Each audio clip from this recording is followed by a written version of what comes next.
X-Men. Get it!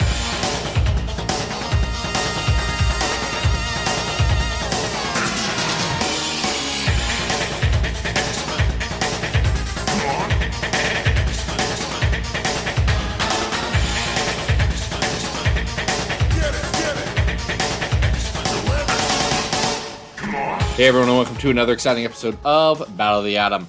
This is your weekly X-Men podcast where we rank every story from A to Z. I'm Adam. And I'm the bad boy of X-Men podcasting, Zach Jenkins. Hey, Adam. Hey, Zach, keeping things tidy? Keeping things neat? I'm keeping things as tidy as I can this week because this week we are celebrating everyone's favorite Welsh mutant. Mutant fairy. We're going to get into it. We're going to get into it. I have Nightcrawler related issues with this. Okay. Or Nightcrawler adjacent issues with this. Also, Mark Guggenheim adjacent issues with this. This is one of the things Mark Guggenheim didn't do. I have some Chuck Austin adjacent issues with this and some Jeff Loeb adjacent issues with this. So, great. Murderer's row of people to have issues with. I like it. Listen, it's I got issues on issues. That's why I'm a comics fan. Booyah! Would it be the Attitude Era if we didn't have some issues? And so we are talking about Pixie this week, thanks to... This is thanks to Patreon supporter Daniel. If you want to be like Daniel, you can go over to patreon.com/comicsxf, reach deep down into your hearts and pocketbooks and toss a couple of coins into our coffers at the $5 a month level. Hey, we keep forgetting to mention, you get episodes early. And by early, I mean when I post them. Adam does edit them, and then I don't always drop everything I'm doing to immediately post them.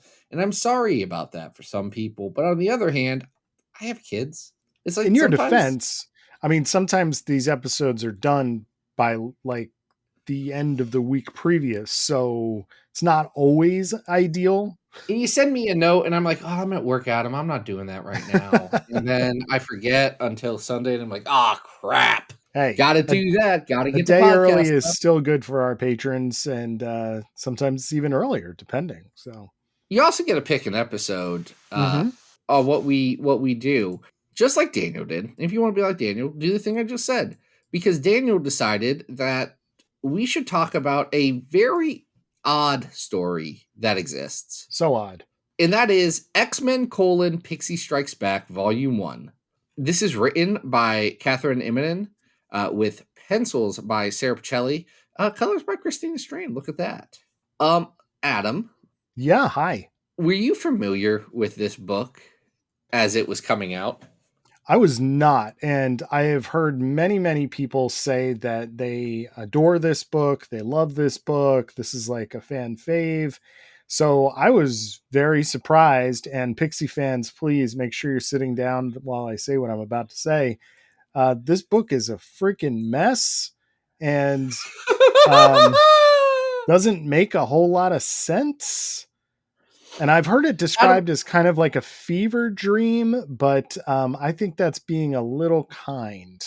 One, I don't think it has the same level of manic energy that I would expect from any sort of Pixie Dream Girl.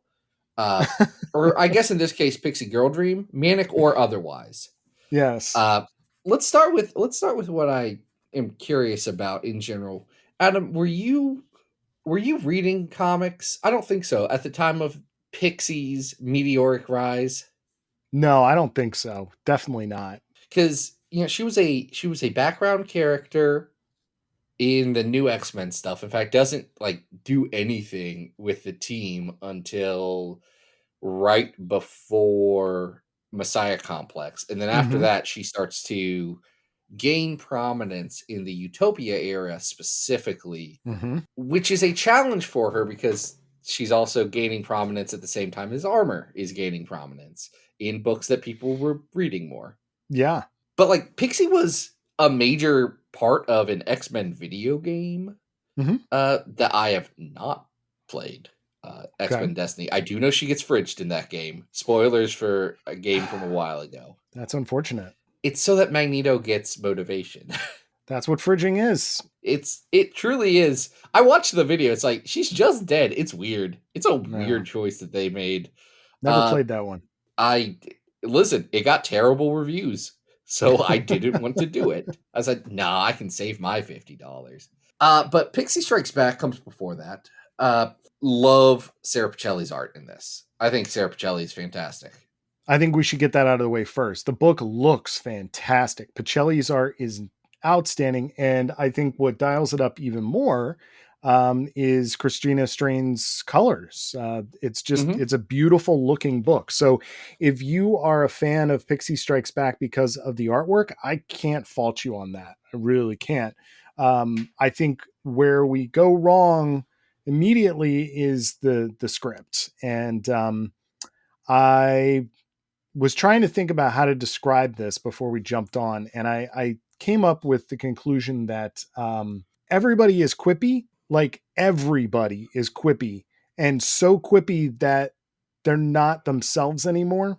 And I do realize that a huge part of this book is like sort of dream whatever, but there's characters that are not in the dreamscape that are also super quippy, and it's too many quips. There's a lot of quips, and if that's what you want, that's fine. But they aren't quips that are working for me.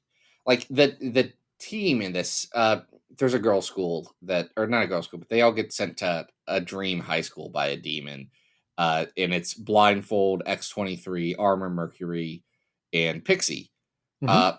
Armor and Mercury are written with the exact same voice, and I cannot tell them apart. And it's the same voice as Pixie, so I do not know. Like, they're all kind of the same. X-23 is X-23. I would go And so far as to say the vast majority of the characters in this book have the same exact voice. It's very challenging to find a difference between many of the female characters, including Emma Frost, Psylocke. Like the Psylocke one's weird. nobody sounds like themselves. However, there are some characters that I think sound better than others. Okay. I would say that while I am in general not a fan of them, the ladies mastermind are the most fun in this than they are in anything else. Yes, unfortunately, the ladies mastermind are brought into this story by Pixie's mom. And Pixie's mom is a fairy who left Pixie with her grandparents and is very disappointed with how she's turned out as a member of the X-Men. So she's Well, it's also not living up to Pixie's dad's legacy, which is being mastermind. that is also retconned here, right? Is that or revealed? Is this can we call this a retcon? I mean, I don't believe when they drew Pixie into the background of a panel at one point, they were like, and by the way, this is Mastermind's secret daughter, his third secret daughter. Yeah. Guess this is canon. It has not been retconned. It still remains on the wiki that Mastermind was her father, but to be fair, Mastermind's been in like 3 comics since this. He's not been around. No. He was in X-Corp, and that book didn't last long enough to get to the major Pixie plot point that I'm sure they had going for it. And I'll tell you why I don't like that. And this is from a very comics brain perspective, but there is a thought process in comics that you have to explain everything and you have to connect it to something else in comics because that'll give it additional weight. I don't think Pixie gains anything by being half fairy. No, like I agree. I think that's a weird literalization of it. It's like saying that, I don't know, Rain Wolfsbane is actually a real wolf, or that Nightcrawler is actually half demon, like, or that Angel's a real angel. Like it's dumb. Just that's too many things. They're already mutant superheroes. They don't need to be. And also, I'm a fairy, and also I have pink hair, and also I have magical dust powers that I inherited from my dad. That gives people illusions. It's like you're over explaining this, and unfortunately, I think a good chunk of this book is about giving Pixie not even a backstory, new facts for her Wikipedia page that I don't fully understand why they're there. Like, I agree 100%. What is this story trying to do? I don't get it. Well, and it also, okay, so the demon that has stolen Pixie. Saturnine. eh, right. Also, why Not call that the one. demon Saturnine? Um, I'm double checking to see how far back. Okay, no, this is a Ghost Rider character.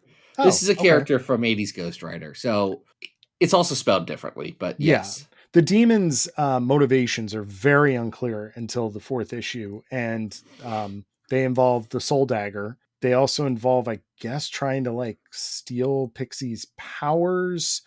So Pixie and her friends are in this alternate high school universe, but in reality, Pixie is sidelined for the bulk of this book because she's Yeah. technically unconscious. So that's not great. And then when She's we get to unconscious and there's weird high school scenes that yeah, she's dreaming of. and when we get to the end of the book, I mean, this story just kind of ends. Like, it really doesn't make any sense. They give the sword to Saturnine, he kills his demons, and then what? Kills himself? And that's the end of the story. It's a trick. They do a trick. They do a trick, but I don't think it's really well written enough to like be coherent. I don't get the plot on this thing. They spend so much time looking for Pixie instead of it being a book that is actually about Pixie and what. I don't feel like you get a better understanding of Pixie's character by reading this book with Pixie's name on it. And I feel like, especially for a character like Pixie, who this is it, this is the only miniseries she's ever getting. Mm-hmm. Maybe you can give a little bit more time for Pixie. And I think there's value in it. Like, I do think the school stuff is better written than any of the weird demon stuff. But then maybe have a book that's like, hey, some of the X-Men kids want to go to regular school for a little bit. Let's see what that's like. I Then you have can do this, hijinks yeah, not knowing anything without a demon. about the story. That's kind of where I thought we were starting, was that the characters had kind of like, I don't know, maybe they were undercover, maybe they were, like a status quo change, but to find that they're all in a mass hallucination and, basically like in a basement somewhere, it doesn't work. I just don't think it works. And I think especially the voices of the characters are so far astray from what we're used to that I I found it very difficult to enjoy, much more than, wow, this artwork looks fantastic. Which But it does too. Or not Emmett, excuse me, but Pacelli, there's an airiness to her lines in this. mhm, There's a fun playfulness to what she's doing, and that really does elevate this for me. And we'll talk about this with some of the other stories that we're going to get into in this podcast episode. But more and more, I am appreciating art that tells the story instead of fills out the script. And I think Pacelli absolutely does that. And this has got to be, I'm not sure how early this is for her time at Marvel, but this has got to be, yeah, it's very, very early. She had done a few issues of Runaways with Yost and Immonen, mhm. but beyond that, it's like a Taco Bell comic. That's it. It's the Fantastic Four Taco Bell comic, which I have not read. Oh, okay. No, but you and I have been having this conversation off air, just during the week about, wanting more artists that look individual in terms of their style instead of just trying to live up to whatever the current house style is considered to be. And I do think it's interesting that as Pacelli has progressed, I think her art is still good, but I think it's moved more in the direction of a more traditional house style than what we're seeing here. Well, you know what I would actually counter that with? Okay.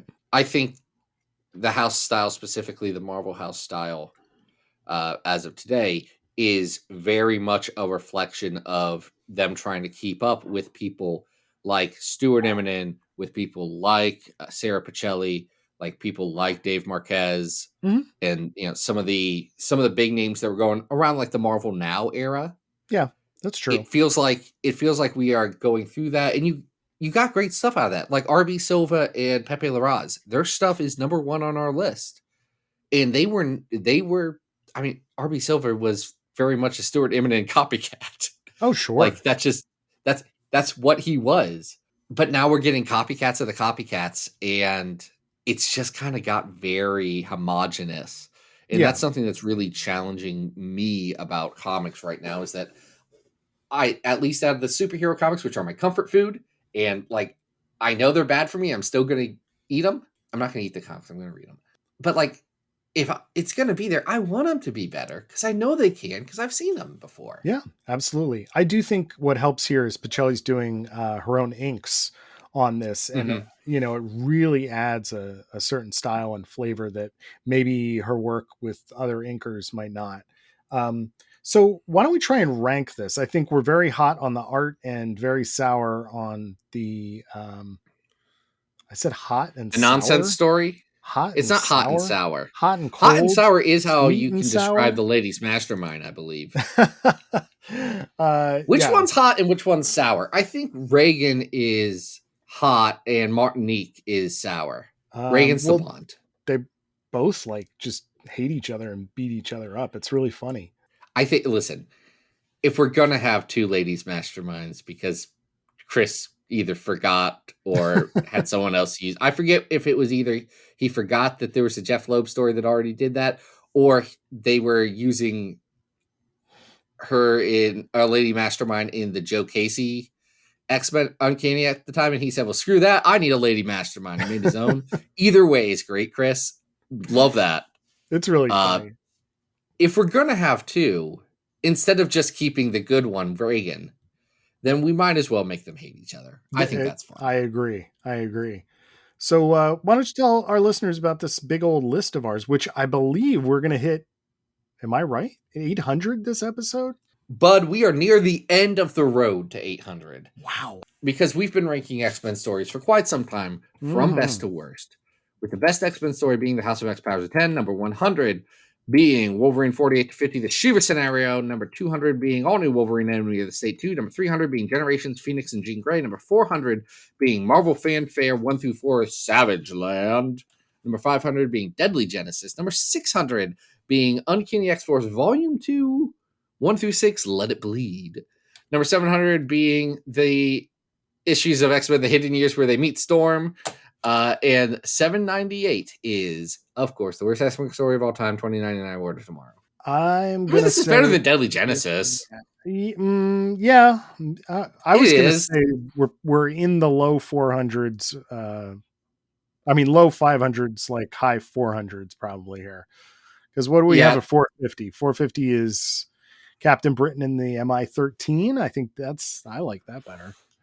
It is better. Okay, here's a good one to compare it to. 452 is X Campus. Oh, interesting. I do think this is probably better than X Campus. It's trying something a little bit. I have to give it credit. It is trying something that is pretty difficult to pull off. So I do appreciate that. But I don't know if I would go much higher. Like, is this better than at 448, the hybrid arc of Rom? Oh, no, it's not. It's not better than Punisher War Journal 6 to 7, the first time Punisher and Wolverine fought. Heck, yeah. I would say that it might not be better than Savage Wolverine 6 to 8, Hands on a Dead Body. That's the Joe Mad one. Yeah, that does look killer. All right, so we're going to put this right above X Campus, so it's going to be our new 452? It'll be our new 452. Pixie Strikes Back. Hey, what was Pixie striking back from? What happened to Pixie initially that she needed to strike back? No idea. I think they just were like, it's a hey, weird title. It's a ode to Star Wars. I really couldn't tell you. Hey, is it weird that for a while people in the lead up to X-Men First Class were like, look, it's Pixie. And then afterwards they were like, look, it's Pixie. And then pedantic nerds like me had to be like, no, it's not Pixie. That's Angel Salvadori. She also has bug wings. It's fine. Hey, also weird that Angel Salvadori was in a movie. Yeah. Played by Lenny Kravitz's daughter. And I know she's like a real actress now, but at the time she literally was Lenny Kravitz's daughter who got a nepotism role. It happens. Happens sometimes. That movie was wild. Azazel was in it. Yeah. I don't think we need to revisit that one. How you feeling? But, hold on. Hey, movie news. Hold on. What? No, wait. One second. X-Men First Class is kind of good. Like, it's got issues. The Darwin stuff's not great. X-Men First Class is kind of good. It's in the top it has half some of X-Men movies. it has some good stuff in it. Trust It's me. got a great romance plot.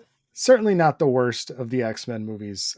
It does Emma Frost really poorly. Kevin Bacon drastically miscast. There's some weird I stuff. think it's like the fourth best X-Men movie. I'm not going to pull up my Letterboxd list, but I think you're probably in the right realm there, right? X2, Days of Future Past, and Logan. Yeah, those would be the better ones. Yeah.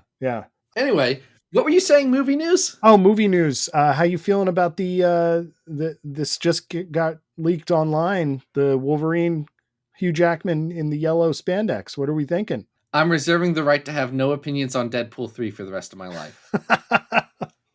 Okay, just checking. I thought it looked a little wonky, but all I'm saying, Adam, is that Wolverine has a good costume, and it's brown and yellow, and it would honestly look better in real life too. But they want to go with the really, really yellow and blue that even today on a comic book page kind of stands out as an odd choice.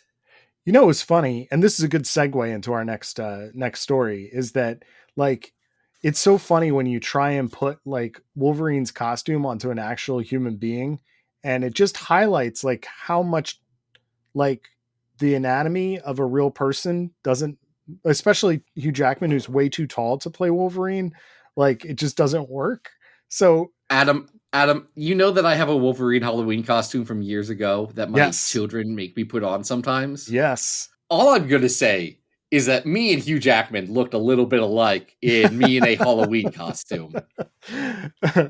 Well, we'll see. That's all I'm going to say about. I was like, Hugh, did you get that out of my kid's costume box? Because listen, I'm sure it will be covered head to toe in CGI by the time it makes it to the big screen, just like every other costume. But the reason I'll watch I brought it on up Disney Plus when it comes out. Yeah, the reason I brought up the wonky anatomy of, you know, how that costume made me feel is because we do have to talk about some really bad Greg Land art now, because we are about Greg Land.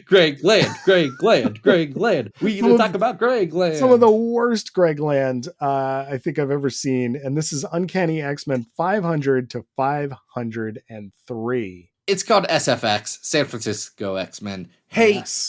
2008 might have been the nadir of Greg Land's career. Like 2008 to 2010, that's about as bad as it gets. Man, he draws a really good muscle car at one point. He draws a couple of cool cars, a cool motorcycle. Like you could tell this guy just loves cars. I keep saying, Greg Land, let him just draw a car book. Get him. I bet Greg Land would do a good racing book. Yeah, get him to do Avoid Rivals issue. You know, like here, boy, we've got arms distended. We've got crazy facial features that seem to be copied from a certain website's videos. We've got the most insane smiles that you'll ever find anywhere. It's everybody's smiling. Good God, they look terrible. The insane Greg Land smiles. That's a part. People talk about the porn anatomy and the wonky orgasm faces. We don't talk about his truly monstrous smiles. Yeah. No, it's rough. You know, he draws. Greg Land should do a Stepford Wives adaptation where everyone just has insane smiles all the time. No one tell Greg that it's supposed to be unsettling. Just do your regular stuff. This is just a nice lady, Greg. Man. Yeah, it's really rough. So, you know, this in 500 at least it's an oversized issue because it's 500, and we at least get some breathers and some breaks thanks to Terry Dodson. And let me tell you, I have never been more thankful for Terry Dodson pages in my entire life. the contrast is, it's so crazy. This is Ed Brubaker and Matt Fraction. This is really where Fraction's run starts. You know, yes. I think he helped co-write the last arc of this, which was the Manifest Destiny arc, where they're all going to San Francisco and they all think they're hippies. Mm-hmm. But that reads a lot more like a Brubaker issue that Fraction is helping with, where this feels like it is a Matt Fraction issue of comics and a Matt Fraction series at this point. It's got everything you want. How do you feel about the Fraction captions? For They those who, introduce the characters. yeah, who are not familiar with this era, every time a character is introduced, there's a little blurb about them that's basically a punchline. And I'm okay with it when it works. It's just once he starts doing it, he feels like he has to do it for everybody, and it doesn't always land. Here's the thing though. There's a billion X-Men, so I do think it's kind of fine to be like, hey, this is this one. Here's one sentence to describe them real quick. Yeah, it's not a bad bit. I'm not saying it's bad. I just say the jokes don't always land. You know what I mean? It's a hard thing to have a 100%. You don't want. It's like a batting average. It's not gonna. Yeah, no one bats 1,000, man. It's not gonna be 1,000 every time. You know what I mean? So, this starts out with an introduction of the X-Men's new San Francisco base, which is not Utopia. This is the abandoned military facility that they spruced up and put a lot of green energy and technology into. Did like that. I think that's great. As a gentleman who is on the cutting edge of efficient buildings and how to automate those kind of things in my day-to-day life, specifically around the HVAC and refrigeration systems of a building, I have some questions about Matt Fraction's understanding about that, but I don't expect him to know how to do my job. I don't know how to do his job, which is apparently making Godzilla shows. Even in my limited understanding, I did think it seemed a little strange what he was describing. However, I gave it some credit for at least like proposing that it was a green building. Over how many years ago? This is 14 years ago. This is Adam. This is pre-Obama administration. Yeah. So good on them. Good on them. Gosh, this is pre-Obama administration. Yeah. Ugh. So, I mean, there are some not good things here. For example, Emma Frost drops the R word. And, not ideal. Not great. And I guess I should drop a content warning before I say this next thing. But we've talked about this on a previous arc where we talk about on a previous episode where we talk about the arc after this. But this is also the arc where Cyclops is sexually assaulted by Maddie Pryor. So that's not great. That's not great. That's weird. Matt Fraction has apparently said in some interviews somewhere that wasn't supposed to be actually Maddie Pryor. That was supposed to be the Red Queen from those issues of X-Men. That's the evil Jean Grey. Okay. Listen, it's a whole weird thing. Sure. We'll get to that plot in a second, because the plot of 500 is, one, it's wild because it starts with one of the Eternals being around and wanting to make a movie with Blob. Yes. Yep. Freddie Dukes. Kingo. It's Kingo, the one who makes movies. Yes. On the set of the Celestial, which has parked itself in San Francisco and will be there for a while. The Dreaming Celestial. We all know about... Kieran Gillen has made sure we all know about the Dreaming Celestial. The Dreaming Celestial, which in the Marvel Cinematic Universe is the planet Earth. Yeah. It's a whole thing. It's pretty amazing. Listen, say what you will about Eternals. The fact that they did a full Celestial, that was pretty good. Sure. I liked the fact that there was a Celestial coming out of the Earth. Anyway, unimportant. Magneto shows up and does a fight with them, and I hate this part. Oh, it's so stupid. He seems extremely out of character, and it turns out he's been cybernetically enhanced by the High Evolutionary or something. Very dumb. Magneto's been powered by M-Day at the time. He wants to get his powers back. He works with a High Evolutionary to eventually get his powers back. It turns out maybe taking away Magneto's powers was not the best narrative structure that you could have done, Marvel. Because he's Magneto. And I get the appeal, but also then you can't use Magneto. Right. And you want to use Magneto. Yeah, I mean, to the point where it's questionable whether this is Magneto for a little bit. Like, if you're just reading this cold, you might be like, oh, is this like an android? Like, what are we dealing with? Because he feels like Magneto from Uncanny X-Men #1 or X-Men #1, like right. back in the 60s. That's intentional.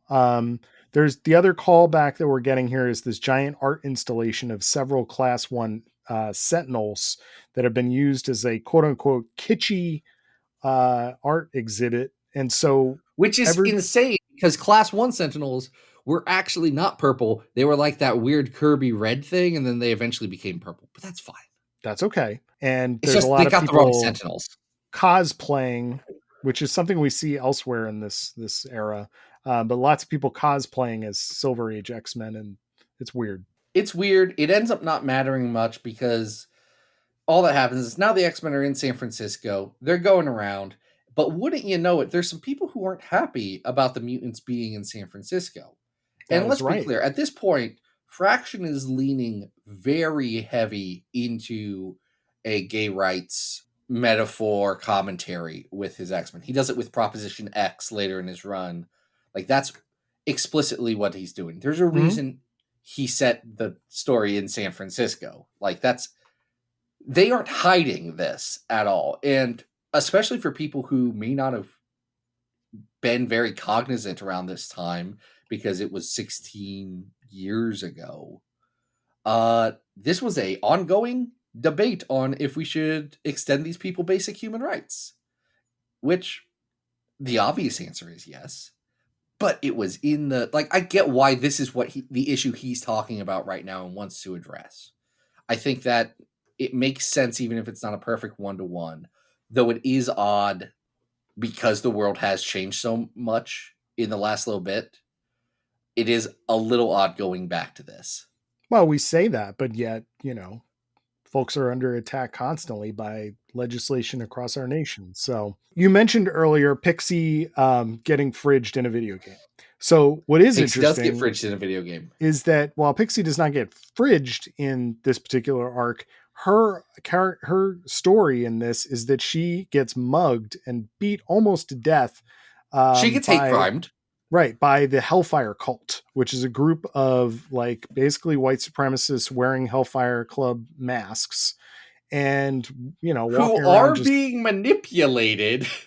Yes, by empath, who's being manipulated by the Red Queen, who is Maddie Pryor, who will then form the Sisterhood, who's pretending to be Emma at some points to have a bondage relationship with empath. And I'm like, man, this is a little uncomfortable. And then at the same time, it's uncomfortable in the way that the weird bondage stuff of the Hellfire Club always can be. And I think Fraction's leaning into that. It's taken over the top by Greg Land's artwork.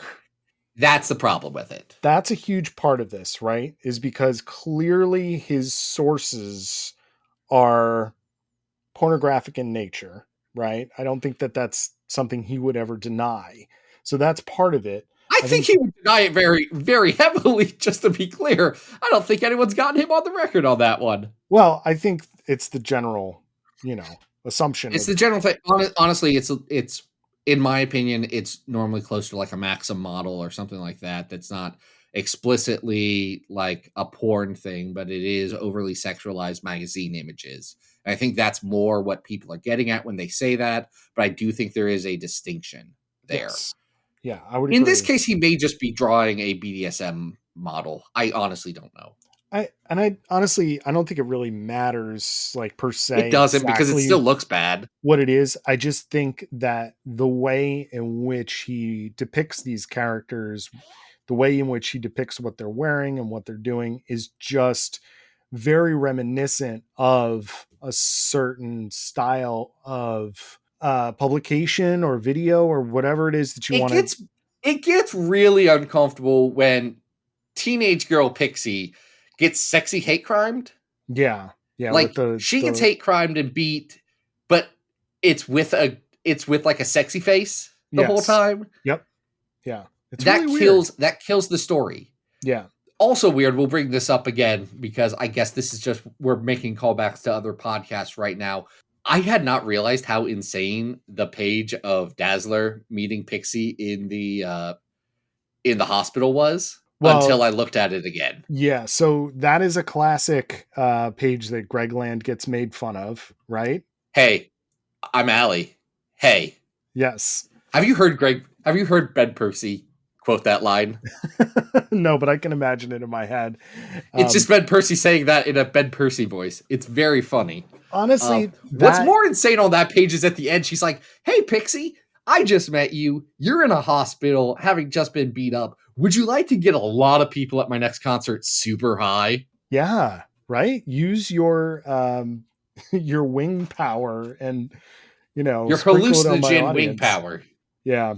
Get them zooted. It's real bad. We also I get a think it's weird funny. New Mutants reunion here that's very odd. Where Sam does a racism.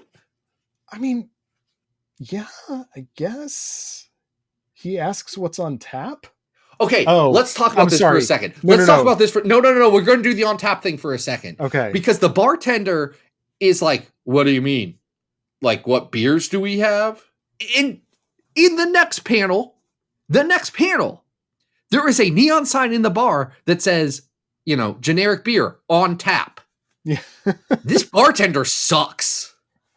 Well, One is I don't know, California people is asking what's on tap a crazy thing to do, because I've been to California and I've asked what do you guys have on tap and no one looked at me the other way. what's weirder is that Sam's response to this is, "Yes, sir. I'm free, white, No, this is what and he gets asked for his ID. 21." He gets asked for his ID. He gets asked for Yes. his ID and says, "Yes, sir, I'm free, white, and 21." And that It's weird. it's bad. And then Sam goes back and says, "That bartender taught me a lot about tolerance, y'all." And well, listen, I've been to Kentucky. I was born in Kentucky. I get it. But I do bristle at the idea that everybody from the South or Kentucky is some backwards hick redneck that doesn't understand what they're saying. It's also Sam. It's Sam It's also Sam, who is How his long best has friend's Sam black. Like, been he does know right? these things. How long has Sam been doing his thing? You know? Yes, it's one of the things that does frustrate me about Fraction's run in general is that because he is juggling so many characters, he has a tendency to hyper distill the characters Sure. into one or two attributes, and picking Sam's attributes to be hick and then go from there. That's annoying to me. I agree. Pixie does return even after she asks to be. This is what you should have called Pixie Strikes Back, because Pixie very literally strikes back in this. She does. She has, after she's assaulted, she asks Wolverine to try to kind of drop her off with what I guess is kind of like a homeless community of artists or people somewhere in the community. But then she decides that she really does belong with the X-Men, comes back and stabs Empath in the head with the soul dagger, thereby ending his particular role in the Hellfire cult. So Yeah, that that happens. rules. Yeah. That's great. I love that Pixie, like, I don't think that the right thing to do all the time would be, hey, let's beat up the nice, cute girl so that she can have a revenge arc. Like, that's something that happens a lot in media like this, and I don't love it. In this case, I'm glad that Pixie does get, like, to strike back, and I do really like that when she appears in that last issue, she gets a caption that says, Megan Gwen, Pixie. And instead of a pithy little like one-liner, it just says X-Man. Yeah. Like, that's a good statement use of that narrative trick. I wish that the motivation was different. Because what's cool about what happens in the last issue is that Pixie's the only one of the X-Men who can actually stop Empath.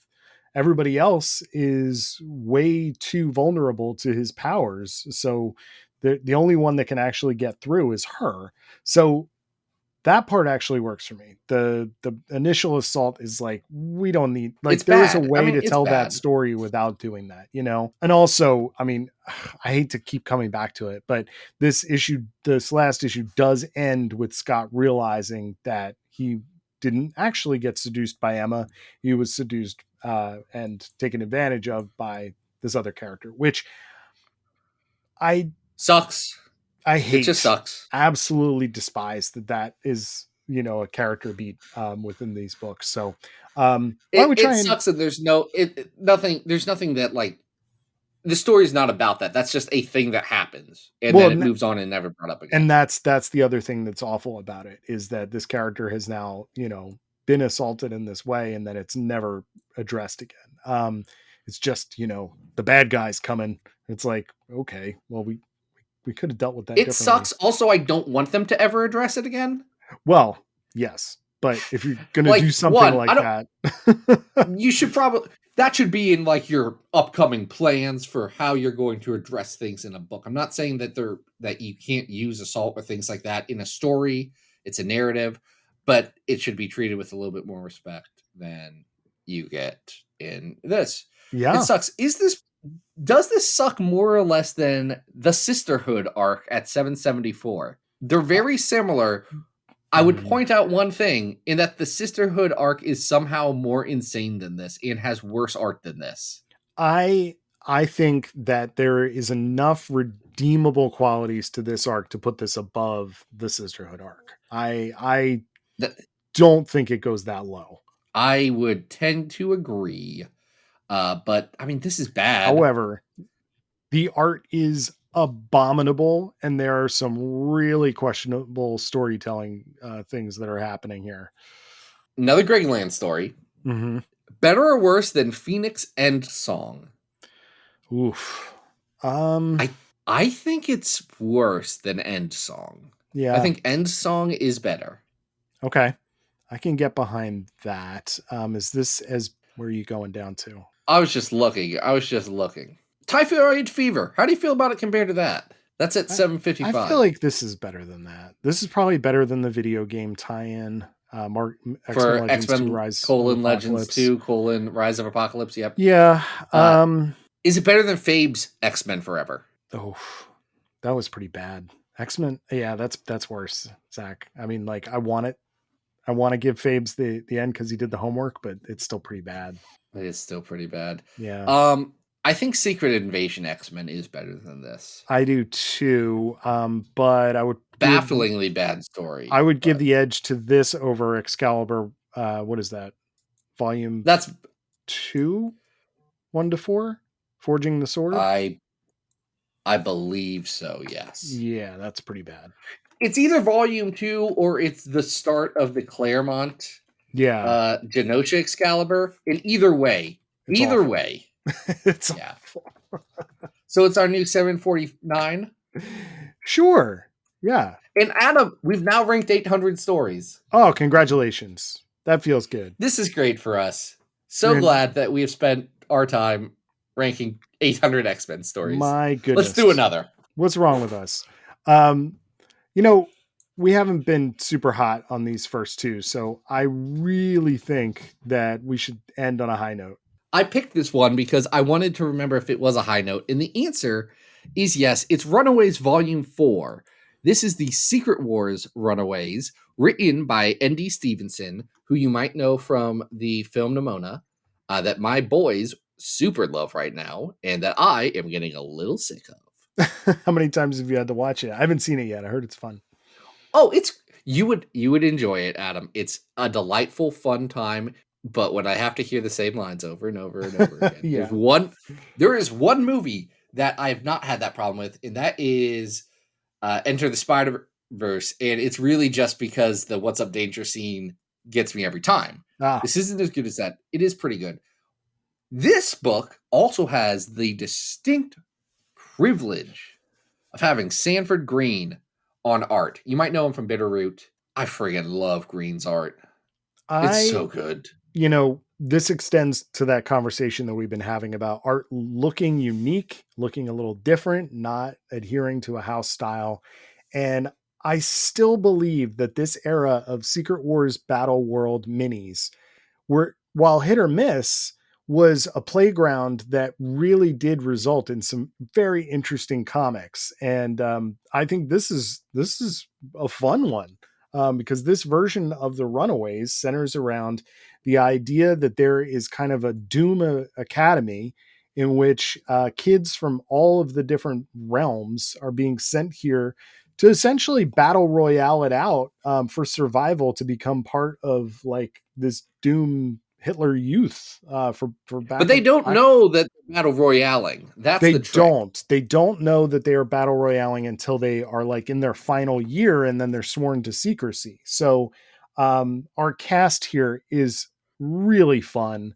Not only is this is Pixie on the team, which is why we're talking about the book this week, but really the main character of this book, our team leader, is a version of Jubilee. Yeah, Jubilee, Pixie, and Delphine Gorgon are all lesbian witches. The Night Witches. But high school witches. Like they're wearing black leather jackets and they're punk girls. It's the great. Craft, you know. Oh, I guess they were It witches is. in the Craft. That's a bad They example. were actual witches in the Craft. Yeah. Sorry, bad example. Also, a version of Frostbite.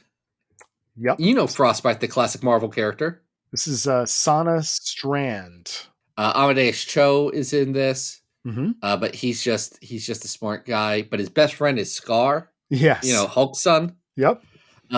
Cloak and Dagger are here. Bucky is essentially a hall monitor, which is very funny. Mm-hmm. Valeria Von Doom is the headmistress of the school. And Molly Hayes really wants to make friends with people. And I love Molly Hayes so much. She's great. And I want her to be protected forever. Yeah. So what's great, first issue is fantastic first issue because we're meeting all of these characters via detention. Amadeus Cho hacks the Doom bot that is guarding their detention, all so they can make it to their exam signups because they gotta sign up for the exams. Now, when they finally get to the exam, that is when they realize that they are actually killing their fellow students as part of these exercises, even though they don't know it. And that's when they run away. They run away. Pixie does die in this one also. Yeah. It seems to be a theme. She's a really easy character to kill because she's visually distinctive. You don't have to add a lot to be like, oh yeah, that's her. She's that mutant. Oh no, she's dead. Now I'm sad. Yeah, it is. That is probably the most unfortunate thing about this is because she is essentially fridged. Because Jubilee, it is revealed, has been in a relationship with Pixie before. They are best friends, and it serves they're best friend exes. Yeah, it serves as motivation for the entire team. She is not. I don't believe she's the only character that dies in this miniseries, right? I feel like there's somebody else who dies. I mean, Bucky gets straight up like murder assassinated at the end of this. Oh, I forgot about that. Yeah, that's rough actually, that Bucky just gets like executed. So the characters get a chance to travel from world to world. They're learning all of the ways in which Doom lied and manipulated them. And honestly, like this kind of setup could really have lasted for a longer run, but it's limited to these 4 issues. So by the time we get to the end, everybody is kind of teamed up. They're going to overthrow the school. Even Valeria at the very end is sort of like, I can't keep doing this. She's implied to be like madly in love with the older Bucky teen version. Madly in love sounds crazy. She has a crush because she's a kid. She has a childhood crush. Have you seen him? Yeah. And she just decides like, hey, I can't do this anymore. The art is fantastic. I love how cartoony it is. I love how expressive it is. These characters have emotion. They have fluidity. They have movement. I'm sure there's someone who looks at Sanford Green's art and says, oh, it's so ugly. Y'all, it looks great, and shut up about it. Like, I'm sorry. Green is one of the most talented dudes doing comics. It's ridiculous. Stuff's just fire. Like, have you looked at the Power Man and Iron Fist series he did after this, Adam? I've seen some of the art from it, but I with David Walker. Yeah, but the art is stellar. But it also rips. Yeah, that book's so good. Freaking what him and Walker did afterwards with Bitterroot is so freaking good. Like, this is an incredible cartoonist, and I want to see more of his stuff. I want to see more of these all-stars getting a chance to shine, because that's what you get here. It is fantastic. And I think you could make an argument that the plot in this is a little light, but I would also say that the plot is a vehicle for Stevenson to do what they want to do, which is relationship drama and a little bit of slice of life stuff, which, by the way, is what you want out of a book called Runaways. Oh, it's definitely honoring the emotional feel of Runaways, right? And to give Andy Stevenson some real props here, I think what works so much, like I could not believe how invested I was in these characters by the time we got to the fourth issue, right? Like on Yeah. the very last page, there is this character named Delphine who Amadeus Cho has clearly been kind of flirting with, crushing on for the entire arc. And on the very last page, there's a splash and she gives him a little peck on the cheek. And it's a really tiny detail, but it's one of those things where I was like, oh, like, and in any other story, I may not care about the characters enough when, the actual emotional beats have their payoffs, because not every writer is talented, or gets paired with a talented artist like this to make it feel, like it means something. And here it did. I want to read the further adventures of these characters with this writer and this artist. It's unfortunate that this book wasn't one of them that they said afterwards for Secret Wars, let's keep some of these vibes going. Oh Because yeah. it's fun. It's so fun. And Stevenson's obviously such a talented creator. I mean, you look at Nimona, you look at all the other stuff they've done. Real freaking good. I don't know what Green's doing. I don't know what Green's doing nowadays. But I hope the best for him. Yeah. I wish wait. success for... It looks like the answer is a bunch of Marvel Snap cards. Oh, right. The answer is actually getting paid. Yeah.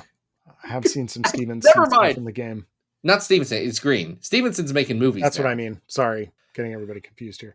But I just think it's accomplishing a lot in a very short period of time, So it just proves that this era is still ripe with ideas, So this was my favorite thing that we read this week. This is also my favorite thing that we read this week. It's great. Green rules, Stevenson rules. Oh, is it an X-Men comic? It's starring Jubilee and Pixies in it. Shut up. And Molly, she's a mutant. This is 100%. If we're going to have that Howard the Duck story on here. Yes, Jubilee is the star of this book. Pixie is extremely important. Molly is in this. If you consider Cloak and Dagger, Molly looks like a real little piece of garbage in this, in a way that I find incredibly charming. She is fantastic. I enjoyed her. She looks rowdy. Yes, I love it. Yes, and by the time she looks like her name should be Bruiser. Oh, yeah, it's so good. And by the time we get to her like befriending Scar and like sitting atop his shoulders, like it's like they're like these bruisers together. It's great. They do a fist bump. It's very good. Yes, it's subtle, but it works so well. Is this better or worse than that Howard the Duck story at 136? Wow. I just mentioned it. Now I'm curious. I mean, hold on. I'm looking at 150, Astonishing Spider-Man and Wolverine. What's it? 200? This is better than Astonishing Spider-Man and Wolverine. This is better than All New Wolverine Enemy of the State 2 at 200. Like, look at what's in that. No, you're right. Look at what's the comparable ones. Gillen's sword has these kind of energies. I think this is better than that. All New Dupe. I think this is better than that. The original X-Terminators. A book I love. What's that at? That's at 145. My ceiling is probably Executioner's Song at 115. I wouldn't go higher than that. Actually, you know what? 147 is going to beat this, because this is not as good as the time Captain America 367 came out and Magneto threw Red Skull into a hole. Yeah, I'm just that stuff rips down the list. I don't know. Here's what I'd do. I would put it right below that Captain America story and above Age of X-Men Extremists. Ooh, that's tough. I think the art drives this farther. Even if I think some of the emotional beats in Extremists hit better. Okay. You know what? I agree. I think this is a good spot for it. And that was going to be our new 148 Runaways Volume 4 from Secret Wars. Check that out, folks. Who was expecting that? Honestly, there's a lot of good stuff in Secret Wars that people just didn't read. Let me tell you how a lot of stuff much of a palate cleanser and how delightful that was to read after reading 4 issues of terrible Greg Land art. It made my my heart fill with love. So I'm very glad I got to read that. I'm glad I got to read it with you, Adam. And I'm glad Daniel suggested it. Want to be like, Daniel, go listen to the start of the episode. You know the deal. Adam, what do you got going on right now? Let's see. Folks can always follow me on Instagram at adam.rec, Twitter at Arthur Stacy. I did recently get onto this whole like Blue Sky social network. So if you search Adam Rec, you will find me there. I linked it up on my Twitter. So, if you're on Blue Sky, check it out. Zach is on none of these things that you should ever try and go find him. So don't. And, just don't. Yeah, just don't. What else? What do we got going on next week, Zach? Forge. See, that's a reference. That's a reference to the little remembered podcast, The Exiles, Exiled, yes. that Luke Hare ran with so many great, talented people. Amazing. And Forge was there, and I do believe the person who played Wendigo hated Forge, which I found delightful. All right, so wear your short shorts next week, folks. Make sure you pack your metal legs and get those booty shorts up popping. That's right. Until then, folks, this has been Battle of the Atom. We hope you survived the experience. Get it!